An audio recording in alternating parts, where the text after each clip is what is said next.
ఈ కడప టౌన్‌కి ఎవరైతే కడప పార్లమెంట్ అభ్యర్థి శ్రీనివాసరెడ్డి ఉన్నాడో వారి భార్య మాధవి గారిని ప్రకటించడం జరిగింది. అక్కడ ఒక ముస్లిం పాపులేషన్ ఎక్కువ ఉంది. ముస్లిం అభ్యర్థి అంజన్ బాషా మంత్రి గారు ఉన్నారు.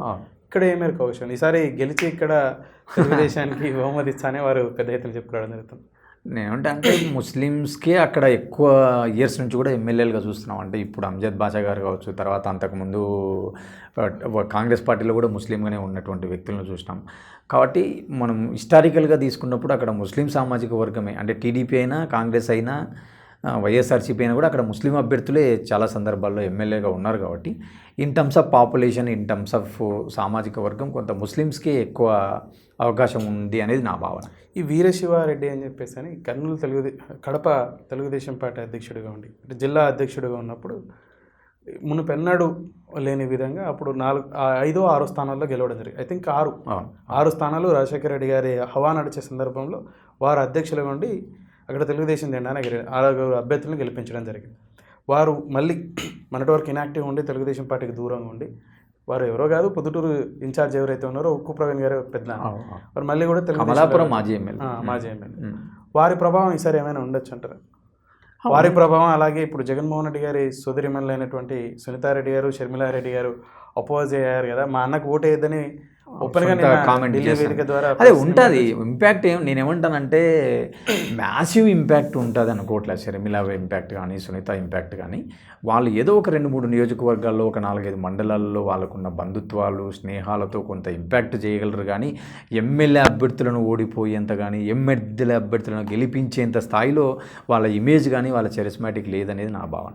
అదే నేనేమంటే అదే అంటే నాకు కొన్ని మండలాల్లో ఏమన్నా చీల్చగలరు. అంటే ఇప్పుడు కమలాపురం నియోజకవర్గం లేదా పులివెందల్లో ఒక 2-3 ఏదైనా మండలాలలో బంధుత్వాలు, జమ్మలమడుగు సైడ్ ఏదైనా ఒక ఎర్రగుంట్ల కానీ కొండాపురం మండలాలలో ఉండే బంధుత్వాలు, ఇటు సైడు కమలాపురం నియోజకవర్గం, అట్లా కొన్ని మండలాలలో వాళ్ళు ఏమైనా బంధుత్వాలు ఉండడం వల్ల చీల్చగలరు. కానీ నియోజకవర్గ స్థాయిలో గెలుపోటములను శాసిస్తారని అయితే నేను అనుకోవడం. ఈ మైదుకూరు పరిస్థితి, పుట్టా సుధాకర్ యాదవ్ గారు 2 సార్లు పోటీ చేసి తెలుగుదేశం నుంచి ఓడిపోవడం జరిగింది. టీటీడీ మాజీ చైర్మన్, అలాగే ఎన్మల గారి వియంకుడు. అక్కడ మైదుకూరు పరిస్థితి ఇప్పుడు ఆయనకు టికెట్ ఆయనకే ఇచ్చినారు. ఇప్పుడు రఘురామరెడ్డి గారు ఆయన ఇప్పుడు నువ్వు మైదుకూరు ముఖ చిత్రం చూస్తే ఎట్లుంటుందంటే 1982 నుంచి అక్కడ ఇద్దరే ఎమ్మెల్యేలు ఉంటే డిఎల్ రవీంద్రారెడ్డి, లేకపోతే మెట్టుపల్లె రఘురామరెడ్డి గారు, వీళ్ళిద్దరే అక్కడ ఎమ్మెల్యేలుగా పనిచేస్తున్నారు. ఇంకా 3వ వ్యక్తి ఆడ రవీంద్రారెడ్డి గారు జగన్మోహన్ రెడ్డి గారికి యాంటీగా ఉన్నారు. అదే అంటనా. ఇప్పుడు ఆయన ఏంటంటే 2019లో ఆయన కొంత జగన్మోహన్ రెడ్డి గారికి మద్దతు ఇవ్వడం జరిగింది. ఈరోజు ఆయన సైలెంట్గా ఉంటారా, లేకుంటే బహిరంగంగా టీడీపీకి మద్దతు ప్రకటిస్తారా? ఇప్పుడు షర్మిల కూడా ఆయన ఇంటికి పోవడం జరిగింది కదా, షర్మిల కూడా కలవడం జరిగింది. కానీ ఆయన బహిరంగంగా ఎక్కడ ఇంకా మద్దతు ప్రకటించాలి. అదే నేను ఏమంటానంటే కొన్ని స్థానాలను మనం అభ్యర్థులను ప్రకటించిన తర్వాత బేస్డ్ ఆన్ కొన్ని అజంప్షన్స్తో మాట్లాడడం కంటే కొంత డెసిషన్స్ వచ్చినాక మాట్లాడితే బాగుంటుంది.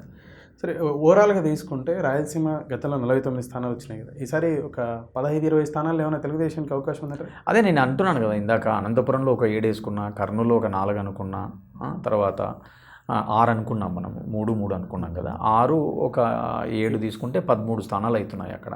అంటే ఓవరాల్గా మొత్తం కడప, చిత్తూరు అట్లా తీసుకున్నప్పుడు నేనేమనుకున్నా అంటే ఓవరాల్గా మనం ప్రిడిక్షన్స్ ప్రకారం తీసుకుంటే ఒక 15 స్థానాలలో ఏమైనా ఈసారి టీడీపీకి there will be a chance. ఎందుకంటే వర్గాలు రాజకీయం ఎక్కువ, అక్కడ వర్గ రాజకీయం ఎక్కువ కాబట్టి వాళ్ళు కూడా కొంత అసంతృప్తులనండి, ఇక్కడోళ్ళు అక్కడ పోవడం, అక్కడోళ్ళు ఇక్కడ రావడంతో. అది కాక ఇంకొకటి అడ్వాంటేజ్ ఏముంటుందంటే ఎమ్మెల్యేగా ఉన్నప్పుడు నువ్వు ప్రజలను కలవలేవు. ప్రతిపక్ష నాయకుడిగా ఉన్నప్పుడే నువ్వు ఎమ్మెల్యేలను కలవడం, వాళ్ళ ఇండ్లకు పోవడం, సావుకు పోవడం, పెళ్ళికి పోవడం, ఫంక్షన్లకు పోవడంతో కొంత ర్యాపట్ వస్తుంది ప్రతిపక్ష అభ్యర్థులకు. సో దానివల్ల వర్గాల వల్ల నేను ఈ యాంగిల్లో కొంత అసెస్ చేస్తున్నాను, ఒక 15 స్థానాలు రావచ్చు అని.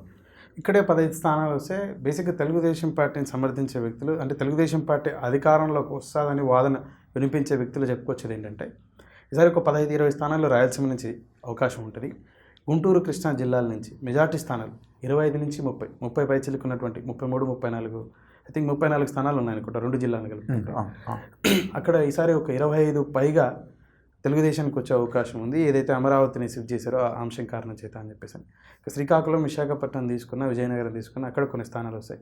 ఈస్ట్ వెస్ట్ ఒకవేళ కమ్మ కాపు కన్సోలిడేట్ అవుతాయి, ఈ జిల్లాలో కూడా 34 ఉంటాయి. ఈ తెలుగుదేశం జనసేన ఒకవేళ అలయన్స్ని అంగీకరిస్తే కార్యకర్తలు అక్కడ కూడా మంచి స్థానాలు వస్తాయి, 30కి పైచలకు. గవర్నమెంట్ ఈజీగా ఫామ్ చేయొచ్చు అని చెప్పేసి అంటారు. ఆ పరిస్థితి ఉందంటారా? ఆ వాదన మీరే నేనేమంటానంటే ఇప్పుడు ఒక 2 జిల్లాలలో ఒక ప్రాంతంలో మనకుంది, ఇంకొక ప్రాంతంలో వాళ్ళకుంది. సో ఇలాంటి అజంప్షన్స్ కంటే ఇప్పుడు ఓవరాల్గా 175 స్థానాలు మనకున్నాయి. సో ఇప్పుడు 175 స్థానాల్లో ఈరోజు వైసీపీ బలం ఎంత? 151 స్థానాలు. టీడీపీ బలం ఎంత? 23 స్థానాలు. సో ఈరోజు మళ్ళీ జనసేన ఉంది. ఇప్పుడు 2014లో కానీ 2019లో కానీ జనసేన నామినల్ అంటే వాళ్ళ అభ్యర్థులను పెట్టలేదు 14లో కాబట్టి టీడీపీకి కలిసి వచ్చింది. 2019లో సొంతంగా పోటీ చేసినారు కాబట్టి ఓటు వాళ్ళు ఎంతో కొంత చీల్చినారు. అది ఇండైరెక్ట్లీ ఆర్ డైరెక్ట్లీ ప్రధాన ప్రతిపక్షం ఆ రోజు టీడీపీకి కొంత నష్టం చేకూరింది.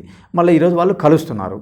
అంటే వీళ్ళకు 41 + 7 వీళ్ళకు 48 ఉంది, వీళ్ళకి 51% ఉంది. అంటే డిఫరెన్స్ ఎంత ఉంది అంటే 4% డిఫరెన్స్ ఉంది, మ్యాక్సిమం 3 to 4%.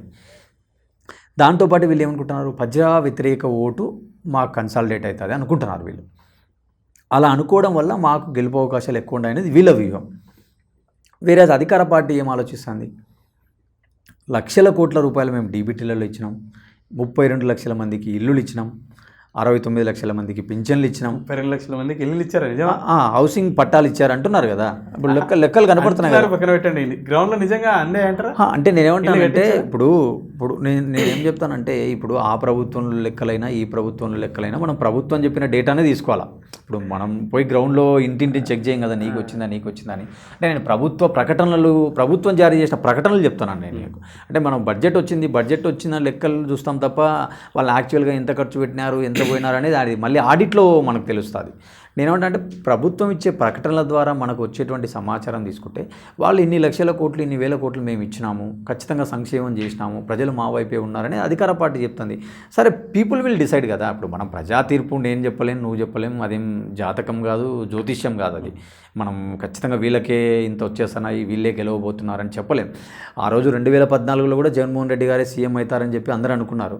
కానీ ఫలితాలు చూసి ఏమైపోయినాయి, వాళ్ళకు వచ్చిన ఓటు పర్సెంటేజ్లో ఒక 2% ఓట్ డిఫరెన్స్ ఉన్నా కూడా కానీ వాళ్ళకు స్థానాలలో చాలా డిఫరెన్స్ వచ్చింది కదా. వాళ్ళకు దాదాపుగా 112, 113 వస్తే వీళ్ళకు కేవలం 67. అమరావతి ఇంపాక్ట్ చూపించి గుంటూరు, కృష్ణా జిల్లాలలో వైఎస్ఆర్సీపీకి ఏమైనా నెగిటివ్ అయ్యే అవకాశం ఉంది, స్థానాలు కోల్పోయే అవకాశం ఉంది ఉంటే ఏ మేరకు?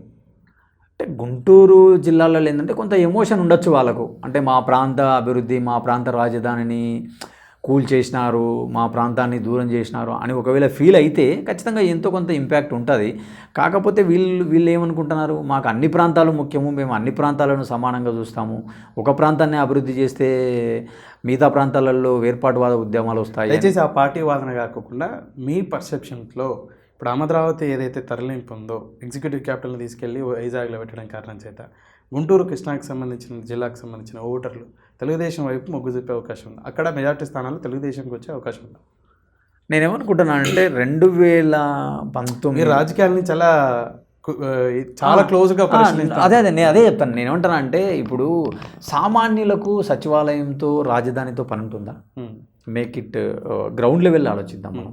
అంటే ఇప్పుడు అడ్మినిస్ట్రేటివ్ క్యాపిటల్కు రోజు సామాన్యుడు పోడు, ఒక మధ్యతరగతి వాడు పోడు.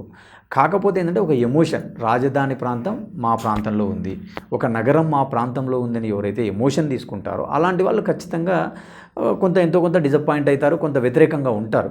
కానీ సమాజంలోని మిగతా వర్గాలు కూడా ఉంటాయి కదా, మైనారిటీలనండి, దళితులనండి, బీసీ, ఎస్సీ సామాజిక వర్గాలనండి, తక్కువ ఆదాయం ఉన్న వర్గాలనండి, ఇలాంటి వాళ్ళల్లో ఏమనుకుంటారు, ఇప్పుడు మాకు ఈ 5 ఏళ్లలో ఏం చేసినాడు, ఏం చెప్పినాడు, ఏం చేసినాడు అనే ప్రాతిపదికన కూడా ఓటింగ్ జరుగుతుంది తప్ప ఒక అమరావతి రాజధాని పక్కకు పోయింది అనే దాన్ని బట్టి ఓటింగ్ జరగదు కదా.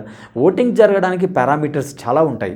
అంటే ఇప్పుడు ఒక వ్యక్తి గెలవడానికి కానీ ఒక వ్యక్తి ఓడడానికి ఇప్పుడు సామెత ఉంది కదా, కర్ణుని సావుకు 100 కారణాలని చెప్పి కేవలం ఒక అమరావతి కారణంగా ఓటింగ్ జరగదు అనేది నా భావన. ఇక చివరిగా జగన్మోహన్ రెడ్డి బలాలు బలహీనతలు అంటే ఏం చెప్తారు? జగన్మోహన్ రెడ్డి ఈ 5 సంవత్సరాలలో వారు ప్రజలకు చేసిన మంచి ఏంది అంటే ఏంటంటే బలాలు ఏంటి జగన్మోహన్ రెడ్డి అనుకుంటే నేను అనుకుంటే సంక్షేమమే తన బలం. ఇంకోటి ఏంటంటే మేనిఫెస్టో ఏదైతే చెప్పాడో నాకు 97% నేను మేనిఫెస్టో ఇచ్చినాను, నవరత్నాలు ప్రోగ్రాం అమలు చేసినాను, నేను ఖచ్చితంగా పేదవాళ్ళ మనసులు దగ్గరైనాను, విద్యకు పెద్దపీట వేసినాను, ఆరోగ్యానికి పెద్దపీట వేసినాను అనేటువంటివి వాళ్ళ బలాలు. ఇంకొకటి ఏంటంటే 100 కోట్లు కూడా ఖజానాలో లేవని చెప్పి పెద్ద పెద్ద అక్షరాలతో ఇవే పత్రికల్లో రాసినారు కదా. కానీ ఈరోజు దాదాపుగా 4.5 సంవత్సరాలలో 2 లక్షల బడ్జెట్ సగటున 8 లక్షల బడ్జెట్ను ఖర్చు పెట్టడం జరిగింది కదా. ఆ లెక్కలు కూడా ఈరోజు చెప్తున్నారు కదా. డీబీటీ రూపంలో ఎక్కడ పోయిందో చెప్తున్నారు, ఉద్యోగుల వేతనాల రూపంలో ఎంతనో చెప్తున్నారు, కార్పొరేషన్ల రూపంలో ఎట్లా ఖర్చు పెట్టినామో చెప్తున్నారు. కాబట్టి సో ఇవన్నీ వాళ్ళ బలాలుగా చూడొచ్చు మనం. ఒకవేళ కాసేపు బలహీనతలు కూడా చర్చిద్దాం. బలహీనతలు అనుకున్నప్పుడు ఏమనుకుంటాం? ఉద్యోగులకు సిపిఎస్ అనేటువంటి ఒక హామీ ఇచ్చినాడు, దాన్ని ఈరోజు జీపీఎస్గా మారుస్తున్నాడు. కొందరిని ఇంకా రెగ్యులరైజ్ చేస్తామని చెప్పి జీవోలు ఇచ్చినారు, కానీ ఇంకా కొంత వాస్తవ రూపం దాల్చలేదు.